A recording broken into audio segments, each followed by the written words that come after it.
So my name is Rahim Jung. I was born here in London, in fact only a few hundred meters from here. I've always lived in London all my life.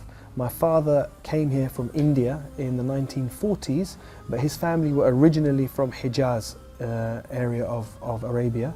But my mother's family are Irish. So my mother and father, they met here in London. My mother was Irish Catholic. So we were brought up in a very liberal family, not really following one faith or the other faith. In fact, following no faith. Old, mashallah. I'm married. I've been married for 18 years, 19 years nearly. I have 5 children, alhamdulillah. Famous record companies in the world, which was Motown Records. And at Motown Records, that was when I really started to mix with different people. So if I was to think about some of the people that I met, some of the people that I worked with Stevie Wonder. And Stevie Wonder is one of the biggest recording artists in the world. I was on the team that organised Stevie Wonder's 40th birthday party and the launch of his Jungle Fever album. And I worked on soundtracks to films. I worked on the soundtrack to Terminator 2. I worked on, in fact, many of the singles that I worked on went diamond, platinum. They had all those discs. So we used to get awarded all those discs. تربى رحيم في منزل غير مهتم بالدين. فلما سألته عن ديانته قبل الإسلام قال: We didn't have any pressure to follow a religion. And my brothers and my sister and myself, we all went away from Islam. So by the time I was responsible for my own actions, I wasn't following anything. I wasn't Christian, my mother was Christian, I wasn't Christian. And there was no Islam in my life. But really my religion was more than anything else, it was music. This was my deen. My deen was music. وللأسف There were certain steps that brought me closer to Islam. رحيم متى بدأ الإسلام ينبض في قلب رحيم؟ For me, it was because of the relationship I had with my closest cousin and my friend. And we lived like this, 2 brothers, all the way up until 18 years old. At 18 years old, every summer we used to go for holiday together. And this one summer we made plan for the holiday. And he phoned me and he said, I've got bad news, bad news. I said, what? He said, I can't come on holiday. I said, no, why not? He says, I have to go for Hajj. I said, oh my God. He said, I know, what am I gonna do? I said, I'll phone your mother. So I phoned his mother. I said, Auntie, please, please don't send him, don't send him. She said, no, he's going for Hajj. He's 18, he has to go for Hajj.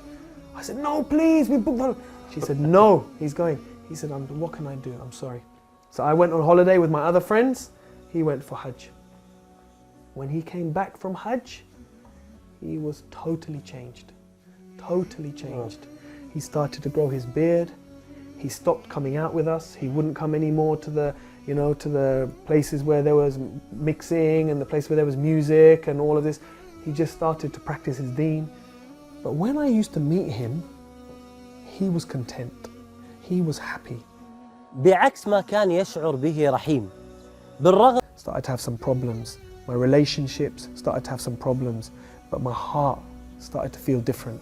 When things started to go wrong in the music business, and they didn't go wrong from a dunya point of view. From a dunya point of view, they were very good. But inside my heart, I was feeling more and more depressed, more and more empty. And it got to the stage one day when I really thought I was going crazy. I was at my house, I thought I was going mad. And I remember thinking about God and making a deal. And there were many, many sins in my life at that time. And I remember saying to God, if you help me in this situation that I'm in now, I will give up all my sins for 3 weeks. This was the deal I made with God. And on that day is when I said, and I will open the Quran and I will read it. And when I opened the Quran and I read it on that day, like a miracle, the verse I read in English, after every difficulty comes ease. فَإِنَّ مَعَ الْأُسْرِ يُسْرًا إِنَّ مَعَ الْأُسْرِ يُسْرًا. And for me,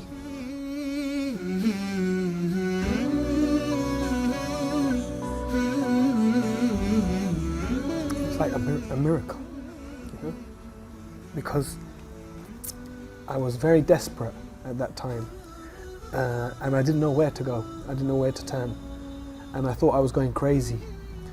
And the last thing I wanted was a deen, was religion. I didn't want to be religious, I wanted the dunya.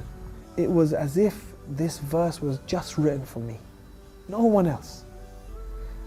That I didn't even know Allah, God, whatever, but that this book somehow knew exactly what I needed at that point and at that time. So it was like a miracle. And when people would have questioned why, because I'd been given a lot of success, and I went through a difficult period for the first probably year that I was praying and that I was starting to fast and starting to read about Islam. It was a difficult time because I didn't know what I was going to do with my life. أكبر تحدي واجه رحيم هو رفض أمة لدخول الإسلام، حيث أنها كانت تعتبر كل من يعتنق الديانات منافقا، وخاصة المسلم. تخيلوا معي 17 عاما لم يستطع أن يقول لها كلمة واحدة عن الإسلام.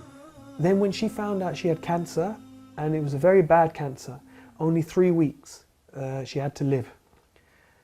For the first time, her heart softened towards Islam, just a little bit. But it was, wallahi, it was a miracle, because it was step by step by step. But the key thing, one of the key things, was she called me one day when she was very close to dying. She called me and she said, look, I don't want to be buried, I want to be cremated. So I said to her, no problem, but I said, tell me this, if you're cremated, who's going to do it?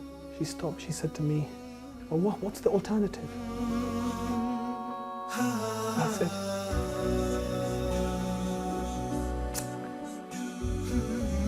I said, the alternative is if you die, then your sons, me and your sons, we will carry you.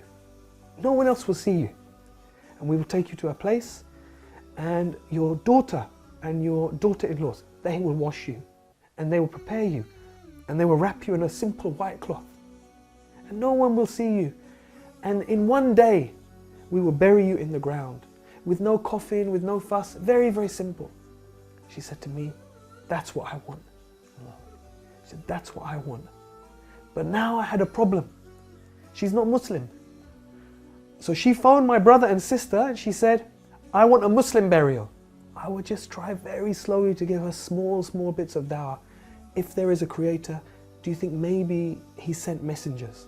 Do you think maybe he sent people as guides? And one day she said, yes, I believe that. So Sheikh, for me, I was happy. For me, I was happy. She believes in a creator, she believes in messengers. I thought, inshallah, I have an excuse. I can make dua for her. I can say to the imam, inshallah, we bury her as Muslim. But my son, he was then 14 years old. He said, it's not enough. He said, it's not enough. He said, she has to say Shahada. So I was scared, because I thought, if he tries to make her say Shahada, then she will say, no, I don't want to say this. And then I have a problem. He said, don't worry, Abba, don't worry. I will talk to her. So he went up to her bedroom. He said, and I was downstairs for like 1 hour. And I was walking around, oh my God, what's happening? Did she say yes? Did she say no? And he came down. He said, easy. He said, no problem. I said, what? He said, she gave Shahada. I said, properly in Arabic? He said, yes, Arabic fully. No problem. And maybe 2-3 days later, she died. Oh. Alhamdulillah. SubhanAllah. I had no plans to go for Hajj that year because there were too many difficulties in the family after my mother died unexpectedly like that. But then Islam Channel called me, and actually their plan was not to take me. They asked me to go and I said, I can't go this year. I've got too many difficulties with the family. Then at the last minute, when there was only a few days to go before Hajj, they approached me. They said, look, we've had some complications. We need you to come as a presenter this year. I said, I'm going to make Hajj for my mother. So within just 3 months of her dying, mashallah, I was able to go and I was able to make Hajj for my mother, and alhamdulillah, share that with millions of people around the world. And so many people called, because she died in Ramadan, and I was doing TV work at that time. Allahu Akbar. People from around the world called and gave sadaqah in her name. Someone built a masjid in her name. So many orphans sponsored in her name. So Allah is Ar-Rahman. Allah is Ar-Rahman.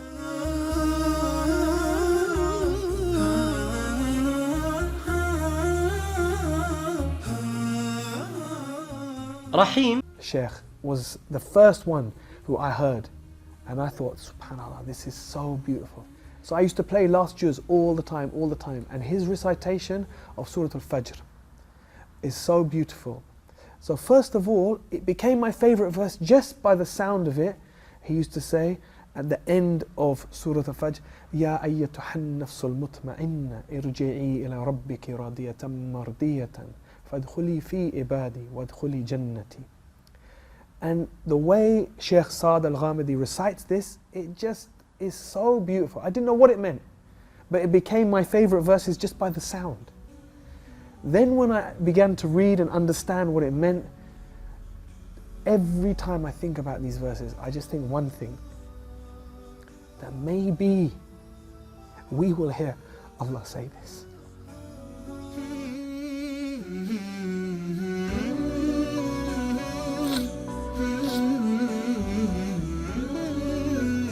That Allah will allow some of us to hear these words, and we will hear these words enter.